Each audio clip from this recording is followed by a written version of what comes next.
Di suatu senja yang nampak mulai meredup, di sebuah desa kecil bernama Tambak Rejo, yang terletak di Kabupaten Jombang, Jawa Timur, langkah kaki seorang cewek bule cantik berambut pirang, dan bermata biru terlihat melambat. Namanya adalah Ivy Sanders, seorang bule petualang cantik asal Jerman, yang waktu itu sedang melakukan solo trip menjelajahi wilayah Indo, untuk mencari makna kehidupan yang lebih dalam, dari sekedar rutinitas dan kemewahan kota metropolitan. Hari itu, rutenya sedikit meleset. Peta di ponselnya tak bisa diandalkan karena sinyalnya hilang total. Dengan ransel besar di punggungnya, dan sandal yang telah kotor oleh debu jalanan, Ivy hanya bisa melangkah perlahan mengikuti cahaya samar dari rumah-rumah penduduk. Saat itu, Ivy begitu kelelahan, kelaparan, dan sedikit cemas. Di tengah-tengah kecemasannya itu, tiba-tiba saja, matanya melihat sekelompok gadis muda berjilbab, tengah berkumpul di halaman sebuah bangunan sederhana. Mereka adalah para santriwati dari sebuah pesantren kecil di desa tersebut. Gadis-gadis berjilbab itu memandang Ivy dengan mata penasaran, namun penuh kehangatan. Tanpa ragu ataupun curiga, mereka pun lantas mendekati Ivy, lalu gercep saja membantunya. Ivy tak bisa memahami bahasa mereka, tapi kehangatan yang terpancar dari senyum dan gerak tubuh mereka, itu sudah cukup untuk menenangkan hatinya. Singkat cerita, Ivy kemudian diizinkan untuk ikut numpang bermalam di pesantren itu oleh pengurusnya. Ivy lalu diantar masuk ke sebuah pondok, dan di dalam pondok itu, ia diberikan makanan dan minuman hangat, serta diberi kain sarung untuk menutupi tubuhnya yang lelah. Malam itu, Ivy tidur di pondok tersebut, di antara suara lantunan doa dan angin lembut yang menerobos dinding bambu. Tak ada yang bertanya siapa dia, tak ada yang memintanya pergi.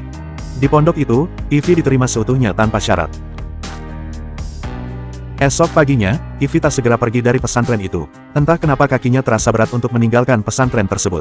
Ada rasa damai dan tentram menusuk jiwanya, saat melihat dan mendengar para santriwati mengaji. Ivy pun lantas memilih untuk tinggal beberapa hari lagi di sana.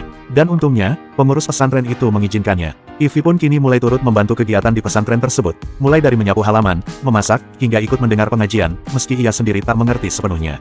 Para santriwati pun mengajarinya kata-kata sederhana dalam bahasa Indonesia, dan memperkenalkannya pada nilai-nilai sakral Islam, yang tak hanya sekedar diajarkan, tapi benar-benar dijalani dan dipraktikkan. Lambat laun, hati Ivy mulai berubah, seiring kebersamaannya dengan para santriwati.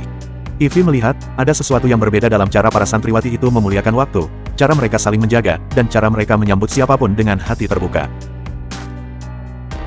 Ivy mulai bertanya-tanya dalam diam, dan mulai merenung lebih dalam lagi, sambil mengingat kembali perjalanan panjangnya mencari arti hidup. Dan di pesantren tersebut, dari wajah-wajah para santriwati yang bersahaja itu, Ivy mulai menemukan jawabannya. Hingga di suatu sore, ketika langit kembali merona, Ivy yang tengah duduk di bawah pohon rindang bersama para santriwati, di antara tawa kecil dan sorot mata yang hangat, ia merasakan getaran kuat dalam dadanya. Bukan karena keindahan alam, bukan juga karena petualangannya yang seru, tapi karena cinta, cinta yang datang tanpa diminta, cinta dari para santriwati yang tak mengenal siapa dirinya, namun memberinya tempat, makanan, dan yang paling penting, kasih sayang. Beberapa hari kemudian, tanpa aba-aba, tanpa persiapan, Ivy pun mengucapkan syahadat. Bukan sebagai formalitas, tapi sebagai bentuk pengakuan atas kebenaran yang telah ia rasakan seutuhnya.